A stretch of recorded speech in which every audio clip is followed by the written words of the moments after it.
people don't realize is that's how horse training should be, is it should never be like every now and then, you get a big breakthrough and that's great.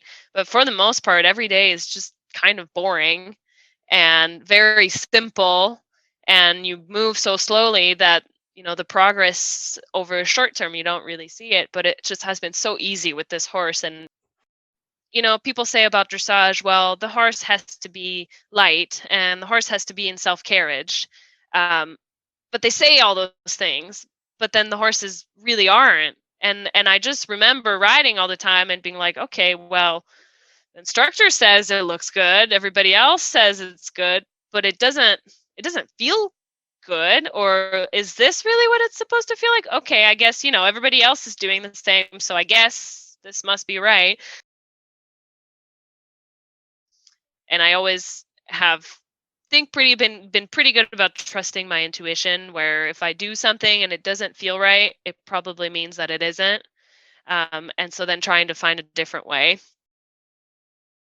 Every year I feel like I'm reinventing my riding, and I'm sure that it's never going to stop. Too many people get stuck in doing one thing and they forget to look outside of that and forget to, remember that there's so many other options out there, and that you don't have to do everything a certain way just because that's what your method is. Like, think that a lot of people with problem horses are really just horses with people problems. Welcome to the Horsemanship Breakthroughs podcast, a source for riding and training insights with the goal of helping your horse be a happy, light, and willing partner. I'm your host, Amalia Dempsey, a mainstream equestrian rider who discovered natural horsemanship, and now I help riders like you achieve connection and communication, so you can have more fun and fulfillment whilst prioritizing partnership with your horse. Want to find out my horse training philosophy? Access the free Connection and Communication mini course at amaliadempsey.com. Now sit back, relax, enjoy the show, and hit the subscribe button so you don't miss any future episodes. Welcome to episode 13 of the Horsemanship Breakthroughs podcast. And in this episode, I'm going to be interviewing Juliet from JCHorseTraining.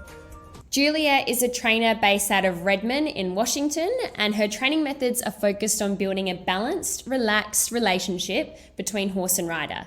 She teaches dressage as well as liberty work, focusing on building a connection on the ground, on and offline.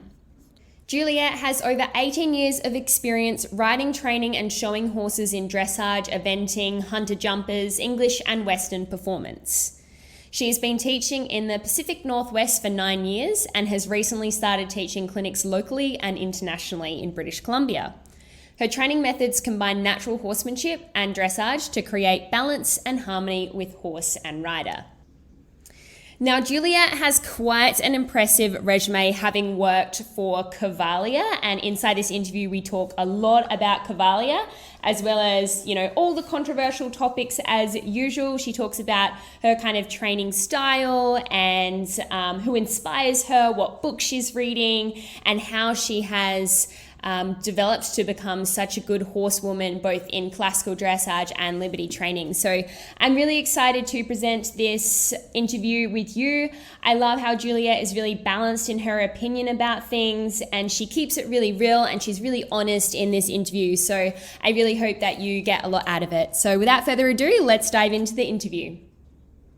Welcome, Juliet, to the Horsemanship Breakthroughs podcast. Thank you so much for being here. I'm super excited about today's interview. So welcome to the podcast. Thank you for having me. I'm excited too. Cool. Well, let's get stuck into the first question. So can you tell us about your horsemanship journey to date, when you got into horses, and what has led you to where you are today?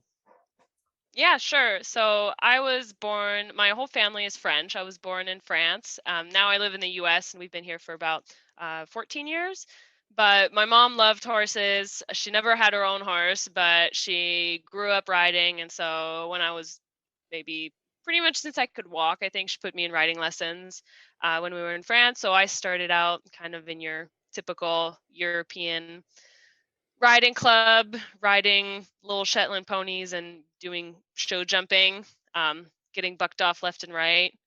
Not necessarily learning so much about horsemanship. I mean, it was more about just being a tough kid and getting on a horse and running up to jumps as fast as you can, and if you fell off, you got back on. So that's how I started riding, probably from when I was about 5 to when I was about 10, which is when we moved to the US and we bought our first horse. So me and my mom, we knew how to ride, but we knew nothing on how to take care of a horse or how to train a horse. We're like total newbies as far as that went. So, we moved to the US, and a month later we went to look at a horse. We bought the first horse that we went to look at. She was a Fjord mare who was 13 and had 30 days of training on her. That's it. When we tried her, I couldn't get her to trot. I couldn't get her to canter. She almost bucked me off. She kind of ran us over, but we thought she was really cute, so we bought her. And she gave us a lot of trouble when we brought her home because she wanted nothing to do with us. She didn't want to work. She had lived in a pasture her whole life and never been told what to do. And so now all of a sudden these people are taking her out and trying to ride her every day and make her do all these things that she had absolutely no interest in. So that's when we started looking for kind of alternative methods, because we had a trainer tell us, well, you need to sell this horse. You can't do anything with her. She got to the point where every time we'd come to get her, she would run to the opposite side of the pasture, or she would try to bite us and kick us. When I tried to ride her, all she would do was go backwards. It didn't work. She was not happy. She was not happy to see us. And so it was just not fun. And that's when my mom she came across clicker training. And so she bought a book and a DVD, and we watched all the videos, and we started doing that with her, going out, playing games, teaching her to target things, to pick up objects. And then progressively we started using it in the riding and all of that. And that, for me as a kid, was so much fun. I used to get so mad if my mom had gone to the barn and played with the pony without me, because then we couldn't give her any more food, so I wasn't allowed to play with her again. So I just loved it so much. And then she was at the gate greeting us all the time. And so that's kind of what started, I think, my horsemanship journey, and trying to find alternative methods and things like that, as this difficult kind of pony mare. And then from there we got some more horses, and I started riding more in 4-H, and I was doing a little bit of hunter jumpers, a little bit of dressage, a little bit of cross country, some Western, everything you can possibly think of, as well as also being a competitive vaulter. So I started vaulting, so I was competing in vaulting and doing every possible horse sport you can possibly think of. And then also experimenting and playing a lot with my own pony, Oreo, who we got a little bit later. And he's the one who really kind of taught me how. He was my guinea pig. He's had to go through a lot. I've gone through a lot of phases in my training, some nice ones, some probably not so nice ones. So he's been my teacher, and that's how I really started getting into more like trick training and liberty work and stuff like that. Was kind of with him. Wow. So yeah, that's kind of like my childhood journey as far as riding and being around horses. That is such a varied and broad background. That's incredible. I can definitely relate to you when you said you got that Fjord horse first and nothing sort of went to plan. And even when you looked at him or her, it was like nothing really, went well, but we bought him anyway. I did right. the same thing. How interesting. Totally not appropriate horse for beginners, but so many people do that. She was cute. Yeah, exactly. She looked nice in photos. And how interesting that you got into clicker training from a pretty early age. That's cool, because I think a lot of people take a long time to kind of get to that. And you're a vaulter. Wow, that's so cool. That explains a lot in terms of what you do now as well, and all the amazing photos that I see of you on Instagram doing handstands and that sort of thing on your horses. Yeah.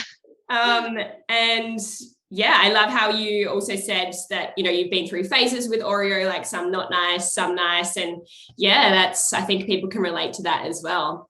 So tell us now, what does a day in the life of Juliet look like today? So now in this past year, I've really kind of developed my training business. And my parents have a small barn. We have about 5 horses at home, 4 ours, and one is the boarder who I have in training. So I teach a few lessons out of our place, but mostly I travel to surrounding barns. So right now I have, I'd say, probably 4 to 5 different barns that I go to throughout the week. Some I go to only once a week, some it's 4 to 5 days a week. So during the summer, I'm a lot busier. Because I can work longer days. We have more light and the weather is nicer because we live in the Pacific Northwest. And most places that I go to are just outdoors. So I'm limited as to what I can do during the winter when the weather is not so good. But I would say now I probably on kind of my busiest days, I'll have between 5 and 10 horses that I go to work. So some of them it's going to be I have really like a pretty broad range of different horses and clients. I have young horses who I have one that I've started under saddle this year, and last year I started 3 or 4 under saddle. I have some horses that come to me for retraining, who have maybe not gone through the proper process, or don't have very good basics, or have problems like spooking, rearing, bucking, biting, anything like that. Um, and then I also have people who come to me just for lessons. Either I do dressage lessons and then groundwork and liberty lessons, depending on what people want. So, like on my busiest day, which would be like a Thursday, I usually start out the day around 6, 7 a.m., feed my own horses, ride my own horse in the morning, or else when I get home he doesn't get any attention. I'm too tired. So I do him, and sometimes the other horse that I have over in training, and then I head over to one of my other barns where I have 2 little horses in training. um, Sometimes the owners are there, sometimes they're not. For the most part, I kind of just work on my own. And then the second place that I go to is really sweet family barn. It has a lot of different horses. People kind of do all different kinds of disciplines. So it's really my kind of atmosphere. I'm not big on fancy show barns or anything like that. I like to work with all different kinds of horses. I mean, I have Frisians, curly horses, Arabians, warm bloods, Lusitanos, everything you can possibly think of. I've worked with some gaited horses as well. Um, and that really works for me also. I learn a lot more being able to experiment with different breeds and different sizes and different people.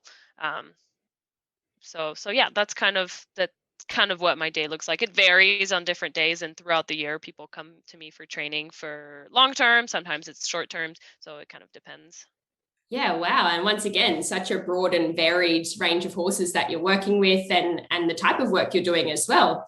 Do you find that the horses that you get in for retraining are more difficult or challenging than the ones that are kind of a blank canvas? Yeah, definitely. So right now I have a who just turned 3-year-old Frisian who came to me last summer as halter broke, and that's it. And it's really one of the first times where I've had a horse who's been pretty much completely unhandled, and his owners are really great, but they're complete amateurs, and so they've really given me the freedom and the trust to teach them and to train the horse how I see fit. And so it's just been and this horse is relatively easy to work with also, but it just feels like it has been so easy. And I've gone and take my time and I go really slow in my training, and so it never feels like there's one big breakthrough. But when we've introduced this horse to riding, to groundwork, to tarps, to balls, to spooky things, there's never been a big reaction. Nothing's ever been a big deal, which I think is something that people don't realize, is that's how horse training should be. Is it should never be like every now and then, you get a big breakthrough and that's great, but for the most part every day is just kind of boring and very simple. and you move so slowly that, the progress over a short term, you don't really see it, but it just has been so easy with this horse, and everything from the beginning to now, how he is starting to go under saddle is really easy. Whereas, I have some other horses, Frisians also in training, who are a little bit older and have been started with very modern riding techniques, ridden very overflexed. It's really difficult because mentally and physically, um, the horse there's so much to fix. Yeah. Physically, I feel like it's really hard.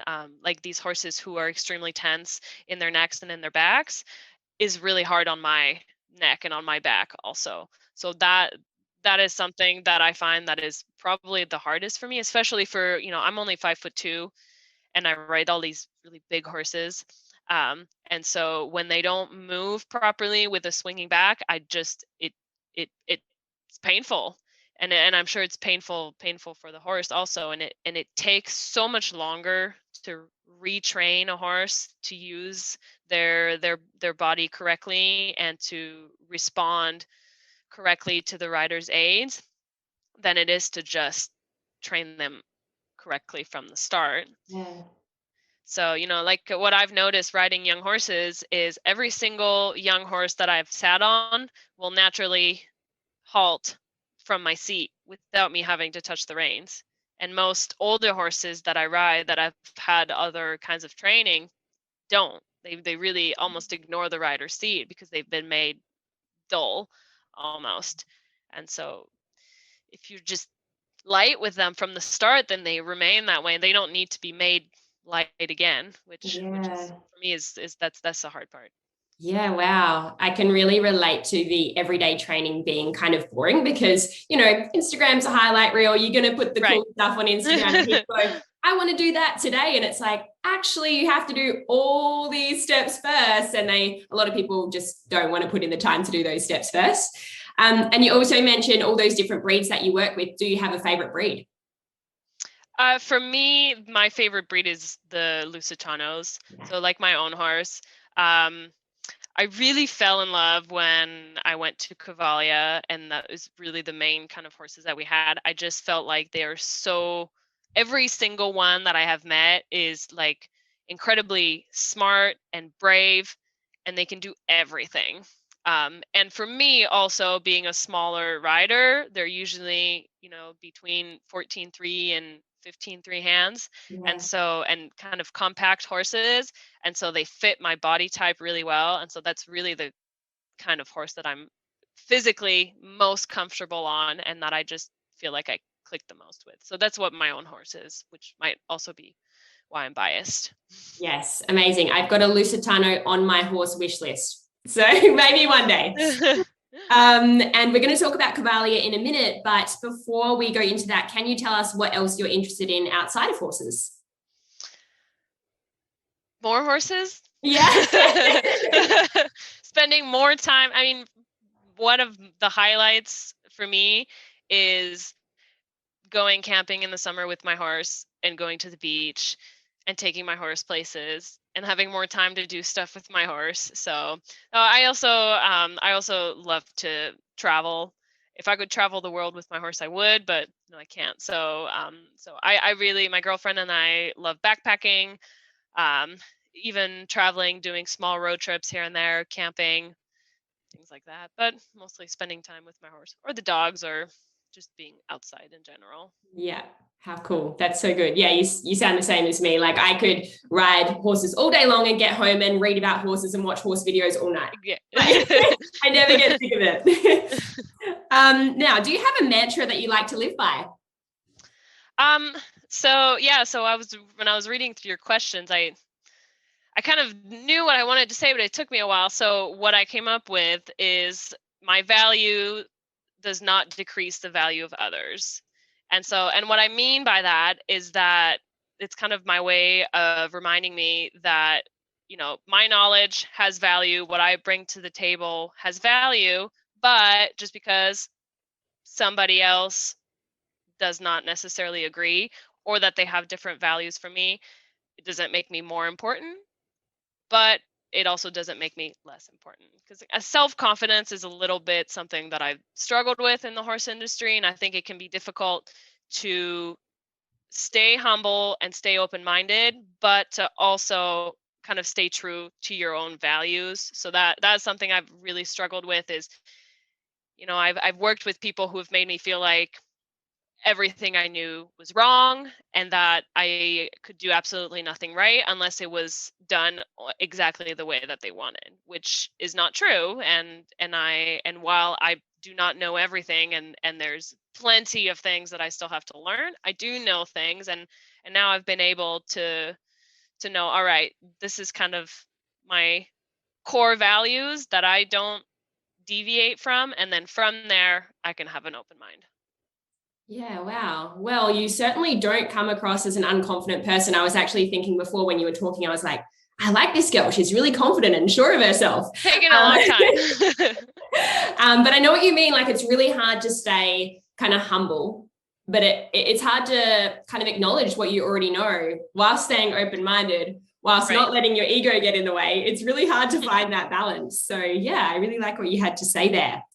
But I'm really excited to talk about Cavalia. So can you tell us how you got into Cavalia and what kind of training did you have to do to get into Cavalia? Just tell us all about Cavalia. So, I mean, for me, it was like my dream as a kid when I was, I was lucky enough that I live in the Seattle area, and Cavalia would come and set up their tent literally 10 minutes away from my house. And so when I was 13, my mom took me to see the first show. And as soon as the show started and the horses came on stage, I told her, I'm going to be on the stage. And she laughed, although I don't think she doubted that I was serious.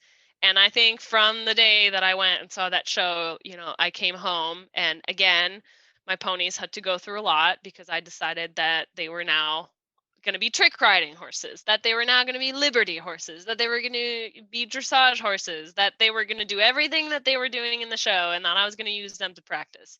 So I started trying to teach them to roam and ride. I started, and I was already a vaulter and a rider, and so I continued with a lot of that. And I've dabbled in kind of circus arts also, and so been here and there. The vaulting, I think, really helped because it really has a performance aspect. And although I was doing competitions, for me, the performance and the choreography, that was really what I loved to do. And I liked competing, but I really liked when we would put on demos and I could choreograph something that I wanted with no rules, and put on a show, kind of.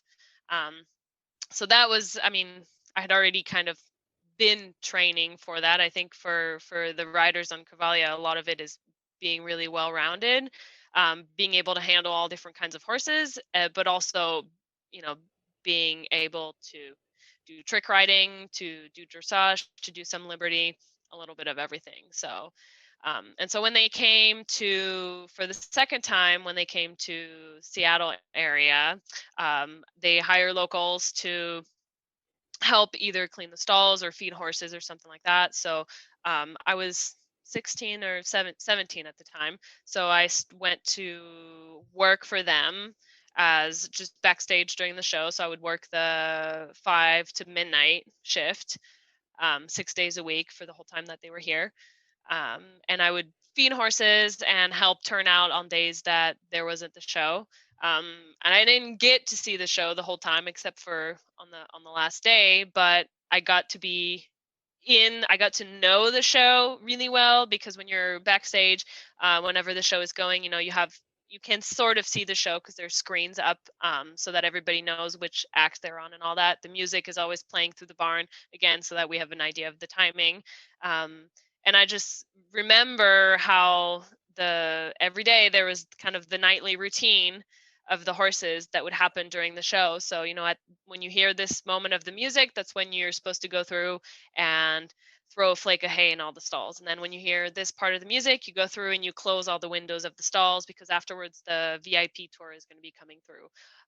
So things like that. And so doing that, I met a lot of people. I met a lot of the cast and the crew, and I just kind of started asking people, I want to be in the show. I want to be in the show. Like, what do I need to do? And pestering people, and so I made friends and I made connections, and nothing really happened. And I was too young anyways to be in the show. They didn't hire anybody who was under 18. So I kept riding and I kept vaulting. And a few years later, I also, I would go and do some performances with other groups here and there at like state fairs, horse expos and things like that. So I went and I did one at the Sacramento State Fair, where I met somebody who knew somebody who was doing auditions for Cavalia. So they put me in touch, and when they happened that they were coming through Seattle, and so they came and they met me, and I did an audition for them. And then afterward, they offered me a job on the tour that was going to China, which I didn't want to take. Honestly, I had, because they have two shows. They had Odiseo and they had Cavalia, and Cavalia was in China. And I had a friend who had been to China and didn't like it. And then I really wanted to be on the North American tour so that I could stay closer to home, and I wanted to be on Odiseo. And so at first, I kept saying, well, I don't want to go to China. If they offer me the China job, I'm not going. And then they were like, well, we need riders. Are you interested? And so I decided, well, you know what? Okay, why not? And then the rest is history. And I absolutely do not regret it. And I'm really glad I went to China and not on the other show, because we had a much smaller cast. It was much more intimate show, and it was just an incredible experience. That is amazing. I remember when I first watched, well, I've only seen Cavalia once, but I saw it when it came to Adelaide, and I was actually having a break from horses at that time. And it was one of the things that inspired me to get back into horses. But I do remember watching it and thinking, I could run away with the horse circus here. And I think most girls watching Cavalia would be thinking that at some point in the show. Now, China, how was working in China? Like, what was, like, why did you not want to go there? Did you miss your horse when you were there? And what was it like working with horses in China? Did they bring the horses over from wherever Cavalia horses are kept? Like, how did that all work? So when I went to China, the show had already been in China for a few years, and so the show Cavalia is the original one that they created, and that's probably the show that you saw, because they're the ones that traveled all over the world. Odiseo only traveled in North America. Right. But Cavalia has really been all over the world. And so those horses have been all over the world. Wow. Although before they went to China, they were actually in Taiwan.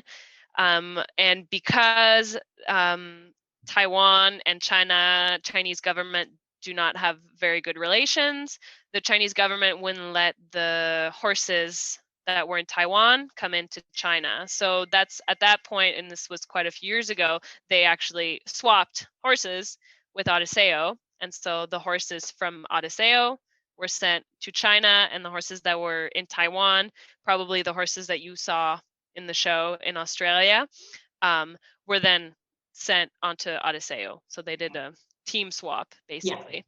Yeah. Mm-hmm. And so from that point on, they went into China, and for the company to stay in China, they had to belong in part to a Chinese company. So that's when the show was bought out by a Chinese investor. So, wow. And then after that, they stayed in China. So they were in Beijing.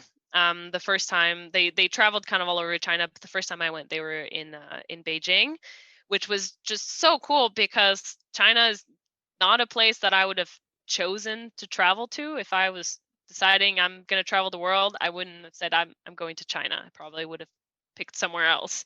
Yeah. But I got to, we had one day off a week, but it's so easy to travel in Asia that every time we had a day off, we would look at a map and pick out a point and say, let's go there. And we'd see a picture, and you'd just go with your friends and you go on an adventure, and nobody spoke Chinese. But it was fun because we had in a lot of ways, it didn't feel like living in China because we really had our team, and we didn't mix very much with the outside world. And, we were pretty much completely provided for. We were in a nice hotel. We were housed and fed.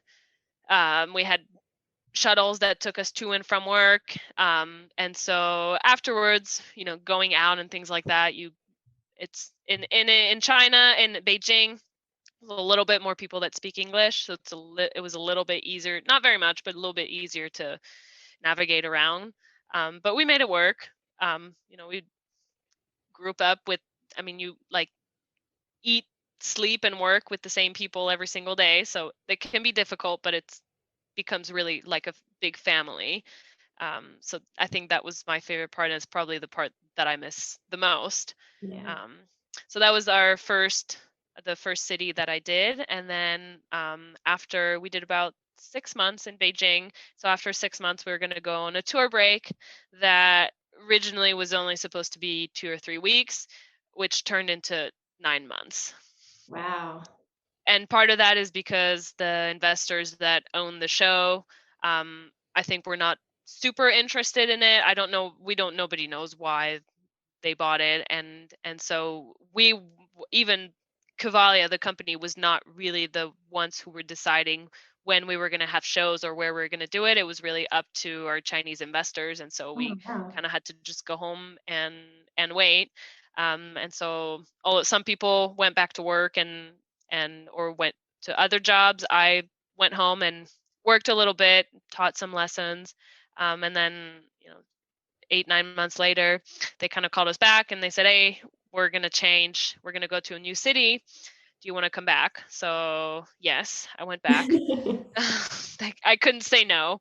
I just really loved it. So I went back. And so then when the horses are not in show, they usually find a boarding stable or something like that, and the horses become normal horses, go and turn out, and they get a break. So we had to come back, and we only had a month or a month and a half to get all the horses back in shape and to put them back in the show, which was hard. It was pushing it a little bit, but we didn't really have a choice. It was what the investors wanted, so it was kind of what we had to give them. So then we were in Nanjing, which is a little bit more south. It's pretty close to Shanghai, which was really cool because it's a new city for us to discover, and we got to travel around a whole bunch also on our days off and see so many things that I would have never seen in my life if I hadn't gotten this experience. And so we were in Nanjing for 6 to 7 months. Then we went on another really kind of long tour break, and then we came back to Nanjing at the same location. We did another 6 to 7 months of shows, and that's the last shows that they've done. So are they not doing any more shows, or is it no? Okay. No. The horses have really kind of been sitting at a barn, at a farm, with a team that takes care of them, turns them out. They're not being worked. I went back last year and the year before, mostly as a groom to help clean stalls and take care of the horses. I didn't have much going on during the winter, and one of my friends was stable manager, so I went back for a couple months, and it was nice because with another friend, we kind of had free range to do what we wanted with the horses, as long as stall cleaning was done and the horses got fed. After that, it was like, you want to ride, sure, ride. You want to do liberty, do liberty. So me and my friend played around and we tried putting the Arab Liberty team back together and working on some things that I had trouble with during the show, and hoping that maybe we would get to do another show, but hasn't happened, and I don't know that it will. But it was a cool experience also to be able to train without having the pressure of doing a show. Yeah, that sounds amazing. I'm really curious to know, like, when you said it's probably was the same horses that came to Adelaide and like all over the world, how do the horses cope with traveling so much? Like, I'd imagine that would be quite a bit of stress for them. And also, I know that in Adelaide they didn't have access to pasture or anything. So how did that work, and how do the horses cope with that? So, I mean, as far as the actual traveling, I think they were so used to it that going from one place to another was never so much a big deal for them, and especially because they were changing barns during tour breaks, but when we come back under the big top, everything is the same. Everything looks the same. The stalls all look the same, and depending on which locations we were at, like in both Nanjing and Beijing, we had space outside for us to set up outdoor paddocks, and so the horses would get to go outside and turn out for 1 or 2 hours a day, every day. Not everywhere that they went, they had access to turnout. I know when they were in Hong Kong, it was a really small kind of plot that the place was in, but they also didn't stay there for as long as we were in Beijing or in Nanjing. So like Odiseo, who toured North America, they would usually kind of do shows for 3 months, but they would do a lot more shows. They would be closer to 6 to 8 shows a week. So on the Saturday and Sunday, usually it would be 2 shows, and then Mondays were off. And then afterwards, the horses would go on a usually 2 or 3 week break where they would go out to pasture and all that. Enough time to set up the tent in the next city, and then they move. So when they were getting actual like regular tour breaks, that's kind of how it worked. It'd be 2-3 months of shows, 2-3 weeks off, 2-3 months of shows, 2-3 weeks off. So the China situation, especially towards the end, was a little bit different, a little bit particular.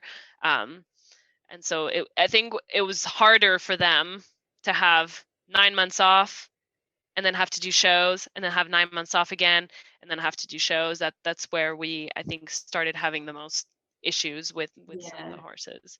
I was even thinking the change of feed from more so different countries, I guess. So actually, for the feed, they import all of their hay from Canada. So wow.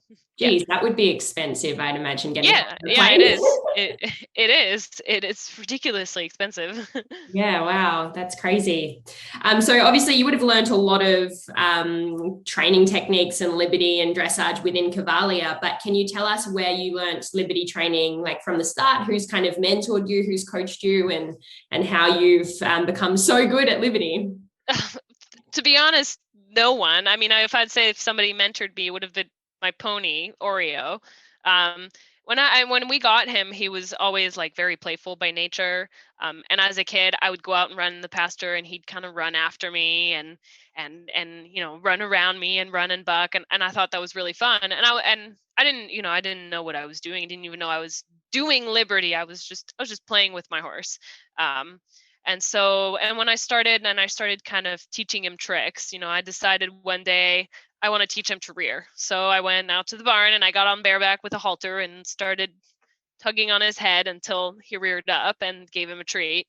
And then I started experimenting with teaching him different tricks. And I think by doing that, then, I would watch videos. Oh, well, how do I teach my horse how to do this? Or how do I teach my horse how to do that? And I think doing that, I started coming across more videos of people doing liberty, and I thought it was really cool. And so I started watching and then going down to the bar and being like, okay, well, what happens if I try this?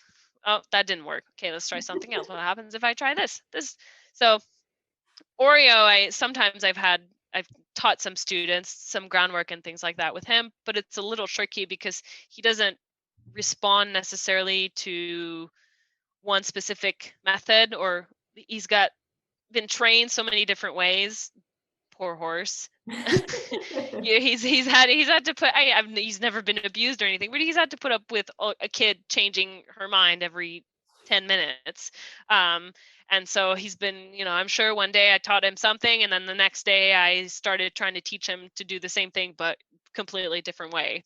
And so it was really with him that I started learning all of this stuff, and then from just watching others and from watching videos and from experimenting. And then when I was at Cavalia is where my boss, or our equestrian director, he's the one who taught me how to work with the 6 horses at Liberty, which I had done a little bit. I had one of my clients had 2 Friesians who I had taught to work at Liberty a little bit side by side, but nothing like a little bit of the circus Liberty where you have all the horses going around. And all these 6 horses were really well trained, but not easy to work with. So he taught me a lot on how to work with them, and then basically just left me to my own devices and said, make this act work. And it was hard because it worked in rehearsal, but not always in the show. And so that's why I feel like I just didn't get enough time with those horses to be able to really do, especially now that I have more knowledge and all of that. I think about it a lot. And when I was able to work with them for a long time, not under the big top, when we were just at the farm kind of messing around every day, I really got to understand them a lot better. And I feel like if I had another chance to take them as show, I could do it a lot differently and a lot better. So yeah, wow. so So that it is sounds like classic trial and error learning with that kind of playful attitude. 100%. Yeah. That's so cool. And is that how you learnt your classical dressage training as well, or did someone mentor you in that space? So that for me as a kid, I did lots of jumping and dressage and all of that, and I never had one trainer really. Um, my mom would take me to some clinics here and there, or a lesson here and there with somebody, but I never had one person teaching me. But I always feel like I had this feeling when I was riding that, people say about dressage, well, the horse has to be light and the horse has to be in self carriage. Um, but they say all those things, but then the horses really aren't. And I just remember riding all the time and being like, okay, well, the instructor says it looks good, everybody else says it's good, but it doesn't feel good. Or is this really what it's supposed to feel like? Okay, I guess, everybody else is doing the same, so I guess this must be right. But I still always felt like I had kind of this voice in the back of my head and so I think through the Liberty, or maybe it was through the dressage that I went to the Liberty. I don't know which came first, the chicken or the egg, but I think I was always looking for alternative methods. And I always have been pretty good about trusting my intuition, where if I do something and it doesn't feel right, it probably means that it isn't. And so then trying to find a different way. So um, for me, what kind of really started me on the classical dressage is I started kind of reading Philippe Carl's books, um, who has the Leger method, and it's really started making sense.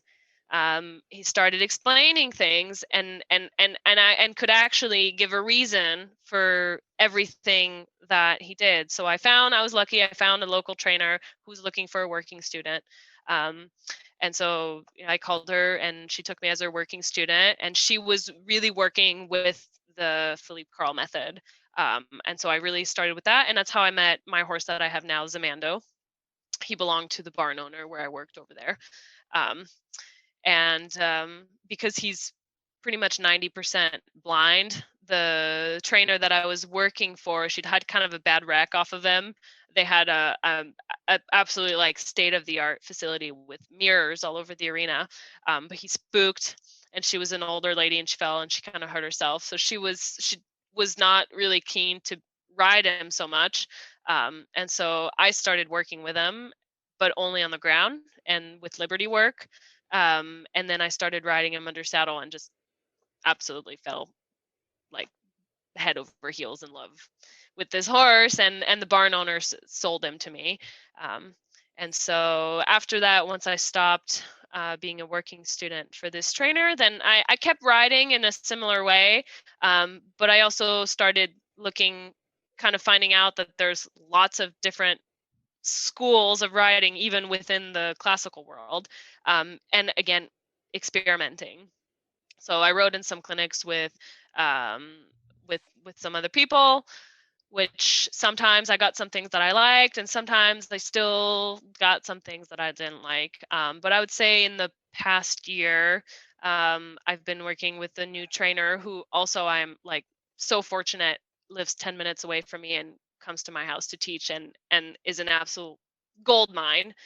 Um, and I think for me, this past year, it's been the first time where it's everything that I've been doing with her has felt right. And everything, all the responses and the results that I'm getting out of my horses is just mind blowing. Which to somebody looking on the outside, it probably isn't. It probably looks like I'm doing nothing, which is what I want. The whole point, I'm riding, and my horse is just mentally is so much different. He's really challenging because he can't see very well. He's a really nervous horse, and he's been really challenging under saddle. And there's how much he's changed in this past year with my trainer's help is just incredible. So I every year I feel like I'm reinventing my riding, and I'm sure that's never going to stop. But I think this past year is where things really started kind of to click, and where I feel like I can really narrow down which way I want to keep my riding going. Yes, yes, I can relate to that because I feel like my training is always evolving. How I trained a year ago is different to how I train now, which will be different to how I train in another year's time. But that's a good thing, right? It means we're always progressing, always growing. Now, you've mentioned a few horses. Exactly how many horses do you have? And can you tell us about each of their personalities? Yeah, so I have Zamando, who's my Lusitano gelding, and he's turning 17 this year. So he's the one who has blindness issues. He doesn't have any lenses in his eyes. And he's been like that ever since I had him. I knew exactly what was wrong with him when I got him, which is part of the reason why he's an extremely talented horse, well-bred. He's got fantastic gaits, really athletic. But I got him for cheap because he's handicapped, which really almost makes him even a better partner. I think the fact that he can't see very well, I've noticed he likes being around other horses, but they intimidate him because he can't see well, and so I think he gets afraid that he can't spot signs that they give him, and he can't get away quick enough if something's going to happen. And so he really has attached to humans, and he just loves being around people, like a dog. Sometimes we take our dogs for a walk around the street, and I'll let him walk behind my parents who have the dogs, and he walks behind them like he was on a leash or he's one of the dogs. So he has that pretty much sums up his personality. And he's been a really challenging horse for me, but has really taught me a lot about finesse and kindness in my riding, or else he's unavailable. So then my other horse, my pony Oreo, who I've had, who's also turning 17 this year. Him and Zamando are actually born on the same day of the same year. Wow. Which I didn't know until I looked at their papers. That's crazy.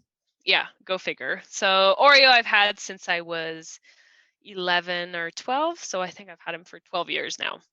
So he is my pony who is like my schoolmaster and has taught me everything. And I've done hunter jumpers and dressage and liberty and vaulting and everything you can possibly think of with him. So right now, I'm actually, I've decided it's a really hard decision, but I have a really great student who lives like an hour up north of me and who really wants a pony. And so they're going to take him on a care lease, so that he can keep being used by kids, and they'll trailer him over to take lessons and stuff like that. So he's going to be, I don't have time to ride so many different horses, and so the past 2 years he hasn't, he's home and I play with him when I can, but I just don't have time to put in the amount of effort and training that he really deserves.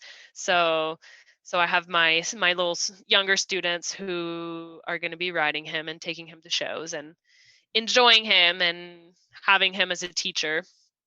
So there's him, and then there's our Fjord mare, who we still have, um, who we thought about selling many times, but we never did. And now she is just living the happy retired life. Her name is Ballerina, and she is turning 24 this year.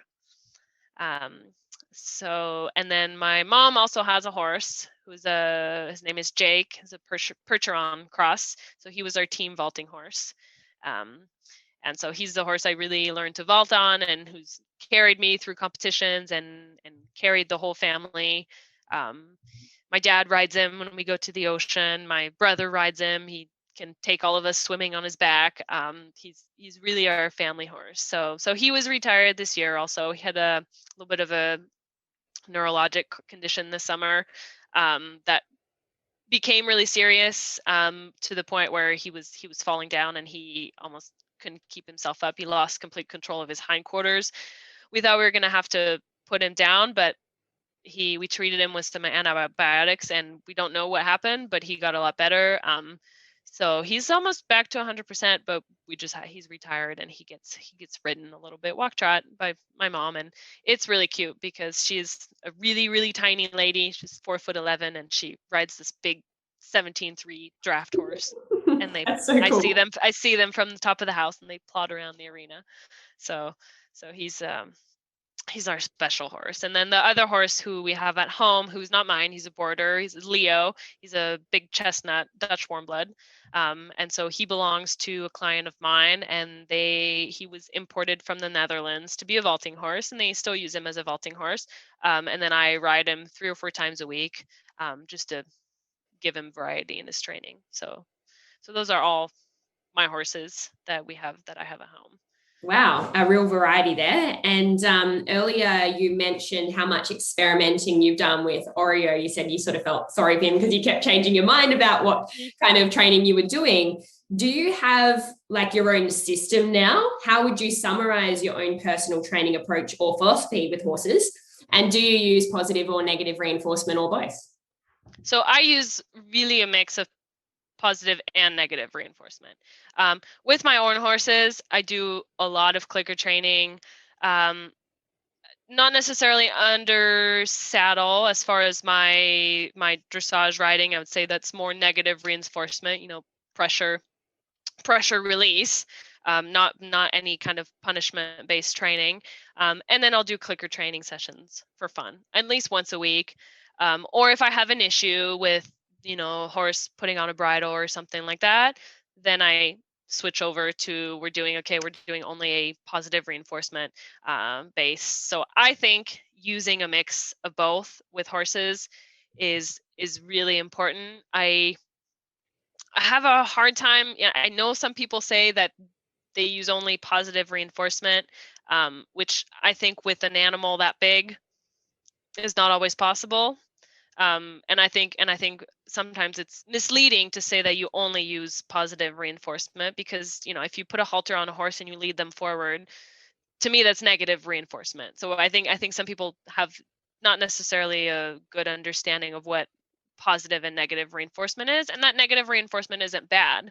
It's just another method of training, and it's how horses interact with each other also out in the wild. If a horse comes up and pushes against another one, the other one either chooses whether or not he wants to move off that pressure or wants to fight back. So I don't think negative reinforcement is a natural way to train the horses. So, but as far as mythology, maybe if you ask me that question again in 5-6 years, I'll have a different answer. But for now, I feel like I really tailor my training to each individual horse. And so I can't say that I have, like Pirelli. I can't give you a step-by-step of how I do something. And even when I teach Liberty clinics and things like that, I'll do something with one horse and I'll do something completely different with the other horse. And to me, that's important, because I think it is good that we have some of these trainers that put together structured training methods, because it helps people give them a structure. But I think too many people get stuck in doing one thing, and they forget to look outside of that and forget to, remember that there's so many other options out there, and that you don't have to do everything a certain way just because that's what your method is. And for me, that is, I think, the most important part of my training. So no, I don't have a mythology. I look at a horse and I work with them, and if I try something and it doesn't work, then I try something else. There's kind of the old quote of, like, the definition of stupidity is doing the same thing over and over and expecting different results. Yes, So so I true. try not to be stupid. Yeah. Maybe that's your methodology. Try not to be stupid. Yeah. No, I agree Just with use you. common I sense. think, what was that? Sorry? Just use common sense. Yeah, which is not so common, right? Right. So I love what you said, because I do feel like as humans, sometimes we need a framework, a structure to learn from, at least when we're very first starting to learn how to train horses. Right. But it's important that no matter what method or framework you do follow, or you do deviate into other methods, that you always adapt your approach to the individual horse, which sounds like you do that. So that's fantastic. Do you compete or have any ambitions of competitive riding with horses? I do. I'm this year. I'm taking myself and some of my students to a fun schooling show, in a few weeks, a dressage show. And for myself, I would really like to compete, but not for competition's sake. For me, it's goal setting, and I would really like to be able to take my horse through the upper levels, but to do it well, and to do it without compromising the integrity of my training and his physical well-being. So I want to do it. Will I score as well as somebody else? Probably not, but I want to be able to prove that, you don't have to take shortcuts to be able to do this, and you can do this with you can ride an upper level test with the horse that is, and my horse is not young, he's 17, with a horse that is older and that stays sound, and you can ride them in a way that makes them more sound. And I think, going back to your other question, like what led me into classical dressage, is I heard this quote from Philippe Carl that dressage is for the horse, not the horse for dressage. And what really kind of struck out to me is that a lot of the things that classical riding preaches is that any horse can be ridden at an upper level.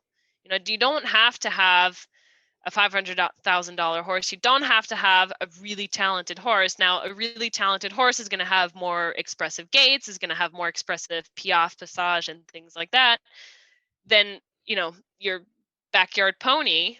But the backyard pony can go all the way up. There are some things that maybe horses will have limitations. Maybe not every horse can do 1 tempi changes and things like that, but every horse can be taken at least to, I think, 3rd or 4th level.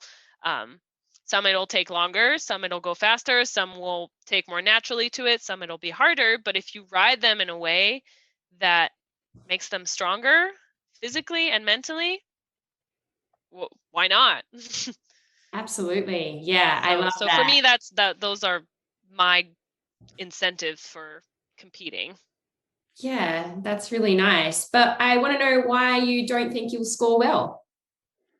Because this is where we get into maybe controversial topic. Yeah. I think, unfortunately, a lot of the modern riding in today's dressage and things like that is both the riders and the judges that are at fault, because riders are coming in with horses that are overflex, with horses that are tense, with horses that, just fling their legs and have expressive gaits, but absolutely no basics of the training scale. And that is what is rewarded at a higher level.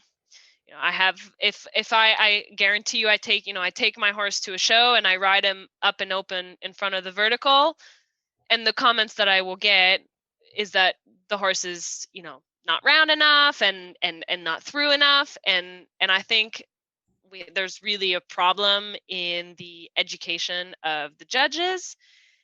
And then the pressure of the sport also, because I understand, because a judge that, you know, you have this famous upper level rider come to the show, and if this judge gives her bad scores because the horse is overflex, they're not going to invite this judge again, because said rider has too much influence over the sport. And at the end, it all comes down to time and money. You know, how fast can I train a Grand Prix horse, and how much money can I make off the said horse? And so if the horse is not sound anymore at 10, that's okay. They sell them to an amateur, or get another one. Yeah, I was going to say, just bring another one. Right. If you try to go through the levels and this one, it gets stuck at second or third level, sell it and get another one. It's not, it just, today's competition is not about training horses in a way that makes it easier for them to carry us. It's about how far can I push this horse, and how fast, and how much can I get out of it, and not really not keeping the horse in mind. And I think a lot of people have good intentions and just lack education, or go around with blinders on. Yeah, it's really sad when you think about it. And God forbid that you ride with your horse in front of the vertical. Right. Like, when people see that, they're like, oh no, the horse isn't round. And it's like, actually, you know, that's much healthier for the horse.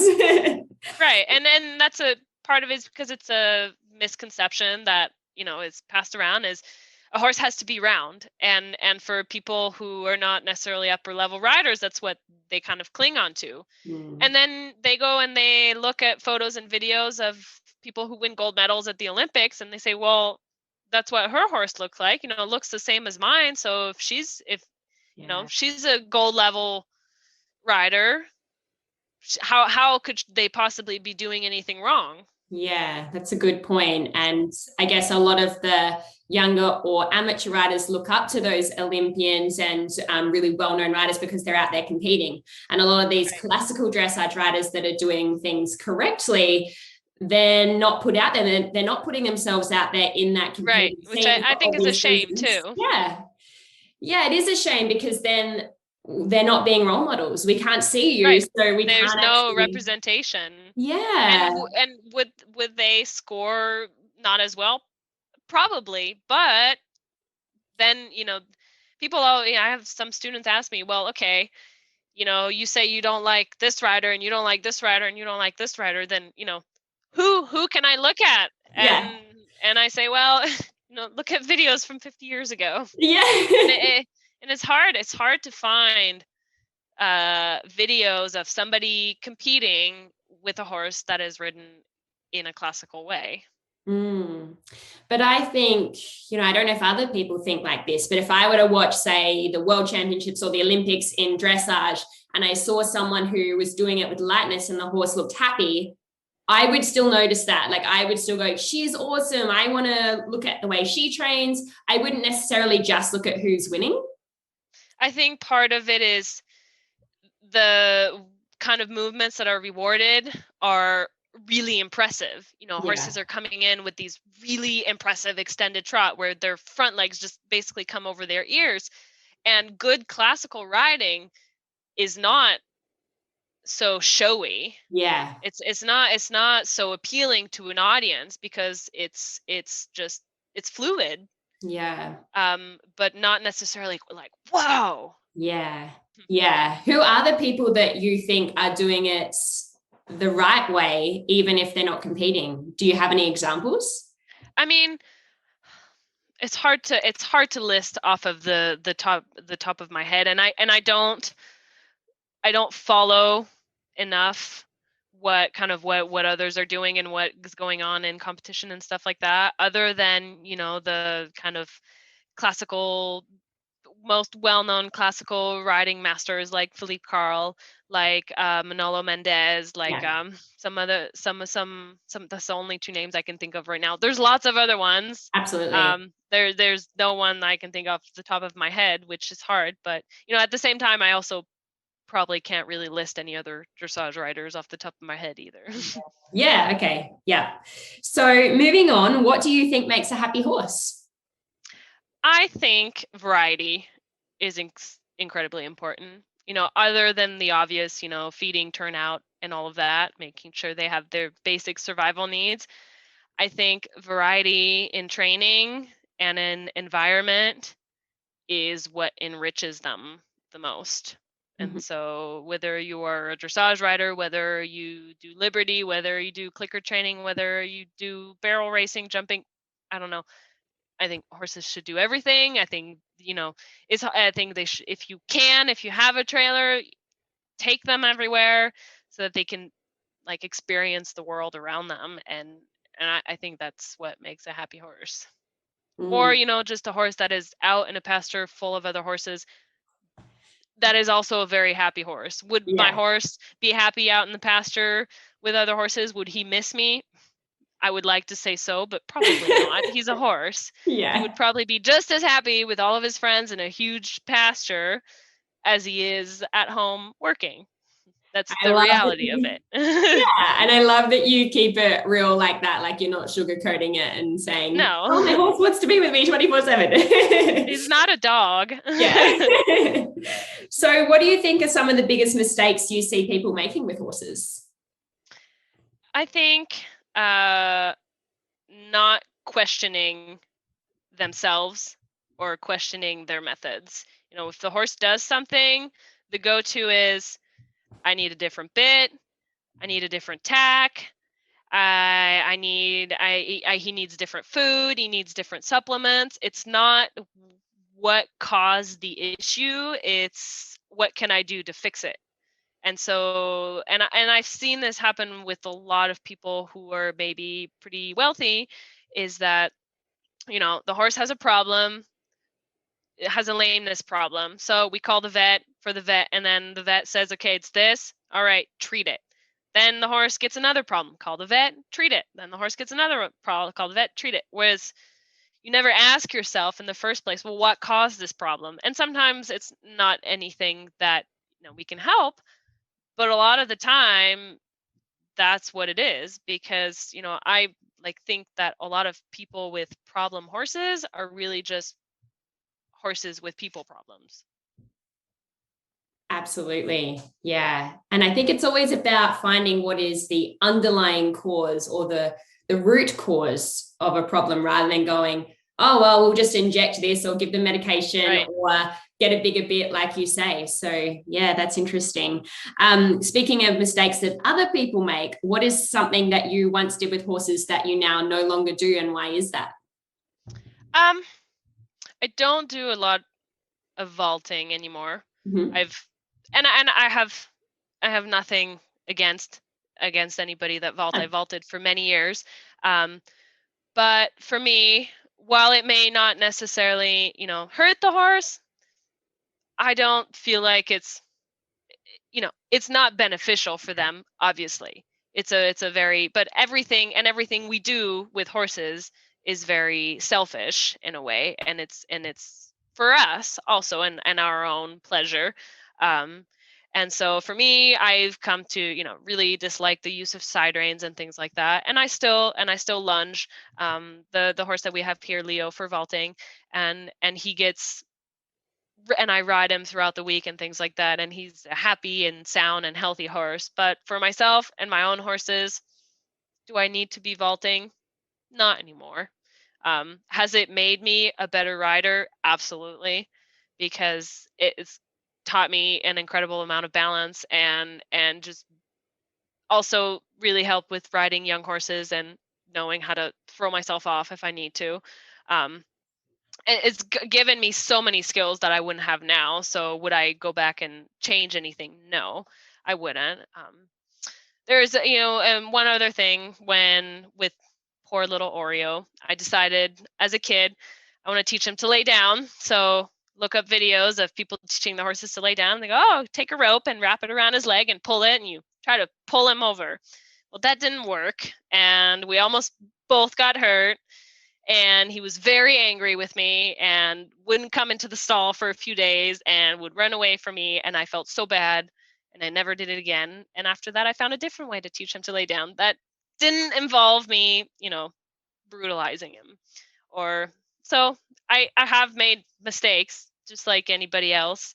But I think it's important to be able to acknowledge that and to be able to go back and say, all right, yeah, I probably shouldn't do that again, but I learned my lesson. And I think it's important to not judge other people for making mistakes too, because we do make them.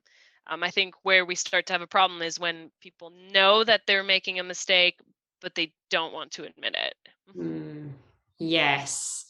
Yeah, that's interesting. I know a lot of people want to teach their horse to lie down. I get a lot of messages like, how do you teach your horse to lie down? And quite honestly, to all our listeners, this is the secret. I never taught them. I just allowed them to do it. They want to do it. Like after a session, they're a little bit sweaty, or I've just washed them down. We go back to the sand and they're like, oh, I want to roll and lie down and just chill with you. So it's not something I actually teach. And I was the same. I've seen the videos on YouTube of people getting their horse to lie down, and I saw them and I was like, that looks shocking. I'm not going to do that. But yeah, we're all going to make mistakes, right? And I make them all the time still, as long as we're recognizing that and pivoting, like you say. So yeah, let's move on to the next question. I guess all these questions clustered together, they're there for a reason. They're all kind of similar on the same kind of page. What is something that you believe is true that a lot of horse people disagree with? I think, going back to what I said earlier, is that 90% of problem horses are horses with people problems, and it's hard to acknowledge that. I'm riding and my horse is bucking every time I want to pick up the canter, and no, it's not because he's being a jerk, and it's not because he's been plotting all night long to just try and give me a really crappy ride because he's mad at me because I fed him 20 minutes late. No, horses don't think like that. Horses do not rationalize the way we do. They are very simple-minded creatures. They're very smart, but they're very simple-minded. It's either black or it's white, and if the horse is doing something, there's a direct reason at that moment for their reaction, and most of the time it's due to what we're doing and the stimulus that they're just responding to a stimulus that we're giving them. And so I think that, as much as it's hard to hear, 99% of the problems you have with your horse is your own fault. Yeah, that's so true. And sometimes when things are going wrong for me now, because I realize this, I go, this is a good thing that my horse isn't doing this, because it's telling me that I need to do better. There's something I have to do different here, rather than going, it's the horse's fault, the horse isn't doing it. So yeah, I definitely agree with you on that. Now, more controversial questions. They're always the best ones. What are your thoughts on the bits versus bitless debate? So I honestly think they can both equally be as abusive. So to me, you can, I see some dressage riders and they go around and they pull their horse into a frame and the horse is hyperflexed, but they're bitless. So everybody says, well, how could they be hurting the horse? They're bitless. To me, a horse that is overflexed and that is being ridden compressed is being compressed and is overflexed and is tight in the back, whether they have a bit in their mouth or not. If you use a bit correctly, you never have more than 1 or 2 pounds of force in each hand, and you never use it in a way that it's not just directly in the corners of the horse's mouth. And if the horse is well educated from the beginning, like the young horses that I ride and that I've started, they're all incredibly light and they don't lean on the bit and they chew and they have no problem with it. And if you teach the horse to take the bridle well, then I see absolutely no issue. So I have almost more of a problem with bitless, because a lot of people will say, oh, well, I'm riding bitless, therefore I can't be hurting my horse. And I think that's a really big and important misconception, because it's absolutely not true.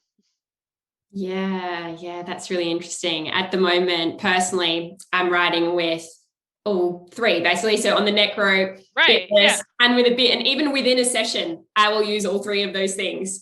And it gives you a lot of awareness, because going from the neck rope to, sometimes I'll go bitless to the neck rope to using a bit. And then when I've got the reins in my hands with the bit, I'm thinking, Wow, I have to be super light and sensitive. It just gives you a new appreciation for how light Yeah. you need to be. Yeah.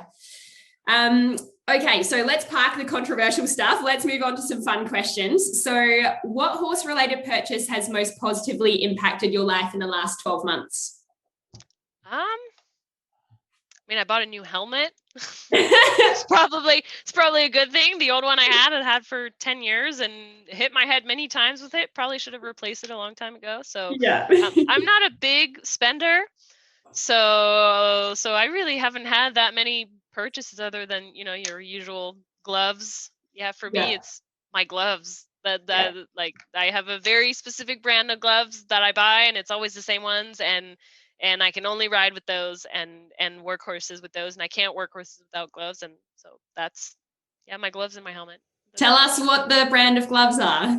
I use the Raquel's. Yes, me too. Yeah. But I'm guessing you don't use gloves because you get blisters on your hands. Well, yes and no, because when you work with young horses on the lunge line and it's a little bit windy, then yes, not from riding. Okay. No. But just to clear that up. I mean, during the winter here, it's cold and wet, and during the summer, it's more of a safety precaution, and then it becomes a habit, really. Yes, actually, I have had rope burn on my hands before, and it's really painful. Yeah, because you never know what's going to happen, I guess. And our winters aren't as cold as your winters, I don't think, but I do like wearing gloves in the winter, and also just to keep my hands clean, because you would know like how dirty your hands get when you're out with the horses all day. But anyway, if you could have dinner with any 3 horse people, dead or alive, who would it be and why? And what would you want to ask them? That's kind of a hard question. I've always been very intrigued by Manolo Mendez's approach. So I would love, and he's down in kind of in your corner of the world. He is. And so he's definitely somebody that I would love to work with. And I really like the kind of groundwork he does, especially the work he does with the bamboo and all of that. I don't know very much about it, but I don't know that I would necessarily want to have dinner with 3 horse people, but I think I would want to watch them. Yeah. Watch 3 different people train. Yes. So definitely Manolo Mendez, maybe Philippe Carl as well. While I don't follow exactly his mythology, I really like his style of riding, and I think he is one of the most talented riders in the world, and somebody who really has incredible feel, which is not something that can always be taught. And the third one would probably be the author of the book that I'm reading now, which is the Complete Training of Horse and Rider, which would be Alois Podisky, who was the former director of the Spanish riding school. So, and I think I'd mostly just like to see him ride. I don't think he spoke English. Yeah. So it's not necessarily specific things that you would like to ask them. It's more so just watching and absorbing how they. I think so. Yeah. That's how I learn the best, I think. Yes. I did an interview with Lynn Rusula early on in the podcast, and she trained with Manolo Mendez. So I know she did. Oh, do you know her? Really, I know of her just through Instagram, and yes, I was very jealous. Yeah. And he does come to my area and do clinics, so maybe I'll have to sign up and do a clinic with him. Okay, so if you could turn back the time and talk to yourself 10 years ago, what would you tell yourself? I think don't be so hard on your pony, because he tries really hard for you. And if something is not going the way you want, it's on you to find another way. Again, it's not your pony's fault. And I was really lucky to have my mom, who rides and all of that, but never competed or anything.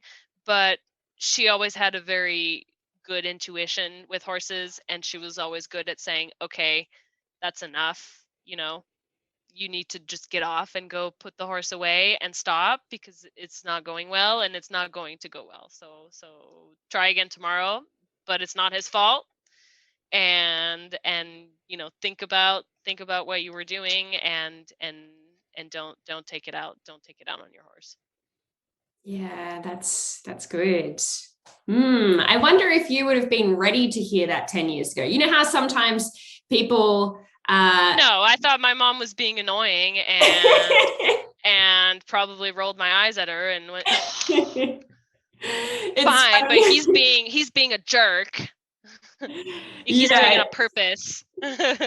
it's funny when I teach young riders, I will tell the rider exactly what the mum has already told the rider, but the rider will listen to me because I'm not the mum. And the mum just Right. goes, "What? I just said that." With kids, I think it's hard. It's really hard teaching kids and finding the right balance between teaching them to be assertive, but Yeah. then also being fair to the horse, because I'll work with kids and I'll say, okay, ask him to trot, and they'll be like, okay, trot. Yeah. Well, okay, you got to really ask him. And if the pony doesn't go, sometimes they have to get a little bit louder, but then they start saying, oh, well, he didn't trot when I asked him, so now I'm going to get mad. And so Yeah. it's a hard thing for kids to learn and to find the right balance, I think. Yeah, being assertive and clear without being mean or mad or get frustrated. It is tricky to teach kids, but how wonderful that you're teaching them as kids that instead of them growing up to be an adult rider and they're continuing to be mean and mad to their horses.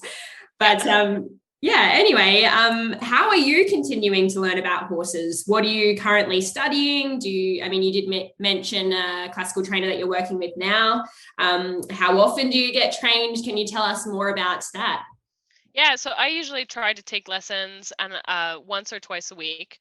And I'm lucky to have my trainer live really close, and she comes to my place. And I usually will do lessons back to back while I'll ride my horse, and I'll also ride Leo, the big Dutch warm blood. And I've just like discovered this year, is riding those two horses back to back in a lesson has like fast tracked my progress as a rider, because they're just like polar opposites. One of them is 18 hands and a Dutch warm blood who is not lazy, but who's more laid back and slower to your leg and stuff like that. And the other one is my 14-3 little like pocket rocket Lusitano, who, you blow on and he just gets anxious. And so riding those two horses with the help of my trainer and being able to get on them back to back like that has really, really helped me as a rider. It has also shown me that, I have faults as a rider also, because you take these two different horses who are, have almost nothing in common, and yet some of the issues they have under saddle are the same. They both have a harder time to the left. Why? Well, turns out that I'm really crooked. And so there are issues that I had been creating and asymmetries that I was creating in the horses because of my own asymmetries. And so that goes back to, somebody would say, well, he doesn't want to bend to the left. No, he's crooked because you're crooked. Yeah. It's just how it goes. It's not that they don't want to do something. It's if they don't do it, there's a reason. So that and I read. Um, I'm reading I like go in and out of a couple different books, um, and then go back to some other ones. And I have a hard time just reading one book all the way through. Um, so it kind of and it kind of comes and goes, and I let it. I try not to force myself to say, you have to study every single day, and because I already train and ride 6 days a week, and on my day off I ride my own horse and I spend time at the barn, and I have found that when I do that, when I'm really working a lot for an extended period of time, I don't want to burn out. I don't want to end up just so tired and mentally exhausted that I can't really put my best effort into the horses. And so if I have a day where I'm like, you know what, I don't want to look at a horse today, I don't want to think about a horse, I don't want to read about a horse, then I don't. And I think it's important as a trainer to take breaks like that when your hobby is also your job. Yeah. You can, I think, easily become overwhelmed and burn out, and then it's not fun anymore, and then you can't do your job as well. Yeah, absolutely. Yeah, that's good that you have that because, yeah, I think it would be easy as a trainer to become burnt out. And then you do hear of that. Some horse trainers leave horses altogether because they've just overworked it. You mentioned some books. Can you tell us which books you kind of circulate and dabble in? So the one that I have now and that I really enjoy, the one I showed you, the Complete Training of Horse and Rider in the Principles of Classical Horsemanship, by Alois Podisky. And this one is really good because it's easy. It's pretty easy to read. It's not too technical. I've read some other ones where that just want to make my brain explode. And this one is easy to understand, and it very clearly goes kind of through the whole progression of training, from starting a young horse all the way to airs above ground, because he was in the Spanish riding school. And another one that I just started reading, I'm not very far into it, and it's really interesting. It's called Horse Brain, Human Brain, and it's about the neuroscience of horsemanship, which I think is just like mind blowing. Just the fact that we can sit on a horse and think about asking them to move their legs, and they do it as if it was our own legs. Like, how two brains can communicate like that, to me, is absolutely fascinating. So so that is one book that I really like. And then I have another one. Let's see, I think I have it right here. I don't remember the name of it. Maybe not. But anyways, it's a book on biomechanics of, I think it's Biomechanics of Horse and Rider by Nancy Nicholson. It's basically like a spiral bound book. And so that one is really technical. So I usually go to that book if I have a yes. Yep, that's it. Biomechanical riding. Yeah. And so that one is not so much what I read before I go to bed. That one's a tricky read. Right. It's more if I have like a specific question, or something is intriguing, or I have a student who I'm telling them to do something in a certain way and it's not working, then I go look through and I'm like, okay, how does this work? Yeah. So yeah, those are the books that I'm in right now. Oh, yeah, that's cool. I think I've got all of those books actually. Yeah. So I've got the Horse Brain, Human Brain on Kindle. I'm an absolute nerd when it comes to books. So, but I'm like you in that I'll read for a bit and then I'll go, yeah, I'm kind of done with this for now. And then I'll go on to something else. And then I'll come back to that depending on what I'm motivated in. Right. Like, it depends on what session you've had with your horses and stuff like that. So true. And I think another thing that I like to mention for me, I know people have mixed feelings about social media and the pressure it puts on and stuff like that. But for me, it's a huge motivator. I want to have content to share. I like to share stuff on social media. I love to share photos of my horses and stuff like that. And so sometimes it pushes me. I'm like, you know what? Yeah, I need more content for my social media. So maybe I don't feel like going out to the barn today, but maybe I will, because maybe, I can get some cool footage of something and then share it. And then, I scroll through things and I see, videos and pictures of you with your horses or somebody else with their horses. I'm like, that's cool. I want to try to do that. And so then I go out, and so I think that is also a big source of inspiration for me and motivation. Yeah, absolutely. And are there any accounts on Instagram that are your go-to? Like, are there any that really do inspire you? I know this wasn't one of the questions, so just off the top of your head. I mean, we can all go to your list on Instagram and just follow everyone that you're following, but yeah, you can do that. There's a lot of people that I look at. I really like, you can't remember anybody's name.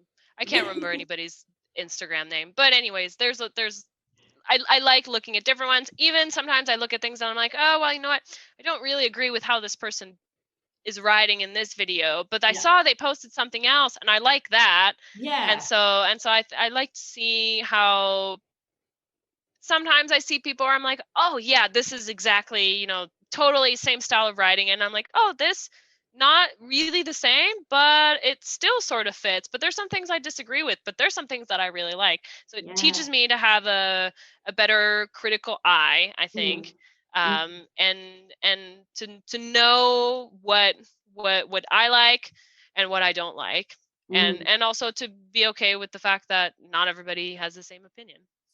Exactly. And I think, well, I know no one's going to be exactly you. So no matter who you draw inspiration from, there's probably going to be something that they say or do that you're like, I probably wouldn't do it that way. And that's okay, because everyone's on their own journey. Everyone's an individual. But that's a great thing about social media. We can just get so much inspiration from videos and photos and connect with people all over the world, which is what we're doing right now. So before we wrap up, I've just got a couple of other questions. If your horses could talk with words, what do you think they would say to you, and what would you like to say to them? My horse would honestly probably ask what time dinner is, and what he's having for dinner, and when's breakfast. Yeah. And is there a snack included? I mean, to be perfectly honest, I'm pretty sure that is what he thinks about 24/7. Yeah. So, or when do I get to go and turn out? And no, he's when he likes, I have, routine with him. He gets ridden in the morning, and usually when I come home at night, gets turned out. And so, if he hears me walking down the driveway, I can hear him calling. Because he's happy to see me, yes. Because he knows I'm going to turn him out, more so. Yeah. But it still makes me really happy because I can make him happy. Yeah. And so if I could talk to him, I would ask him, what I would really like to know is what he sees. Because I know that he can't see very well, and he has been looked at by specialists, and they can't tell exactly what it is that he sees and doesn't sees. And sometimes he acts, most people that don't know him have no idea that he is pretty much blind.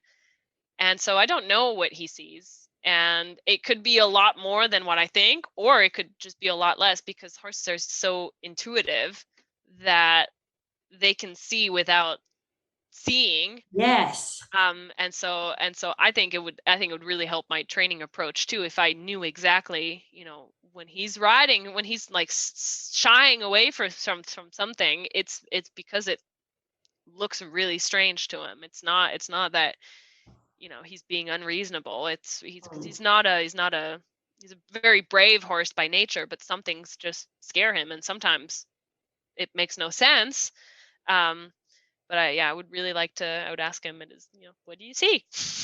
Yeah, that would be so interesting, not just for a blind horse, but horses in general. I think we've got a little bit of understanding of how their eyesight is different, but we wouldn't truly know without, seeing through their eyes, basically. That would be really interesting to see how they view the world and how they also view us on a kind of different level. So what is next for you, and where do you see yourself in 10 years' time? What is your ultimate goal with horses? For me, in the next couple years, it's really just kind of keep growing my business. Now I have a really great clientele of regular clients and regular horses. My schedule is pretty much always full. And so I'm at a good place where I can work, not be overworked. I can ride my own horse also. I would really love to obviously have my own barn and all of that. Whether, that's a possibility, I don't know. I live in a place where everything is really expensive. So will I ever be able to afford my own big equestrian property? Probably not. I would really like to be localized at one barn. That would make my life a lot easier, and I would be able to take in more horses for training. And not have to drive around so much. Although I don't really mind it that much. One of like my ultimate dreams, and then, I'm really being a dreamer here, would be to have a facility that I can turn into like equestrian circus school, where, I can teach classical dressage, I can teach liberty, I can teach vaulting, I can teach some trick riding, some Roman riding, and then have the arena be able to be converted into a small theater to create shows and things like that, because I still have my artistic creative side of me that constantly wants to create something. So that is something that I would really love to be able to do one day. Maybe, who knows? Yeah. That would be amazing. That sounds like an incredible goal, and I have no doubt that you'll get there one day.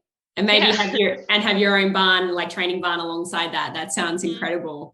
Well, thank you so much for joining me on the podcast today. It's been absolutely amazing chatting with you. I've really enjoyed all of your answers to the questions.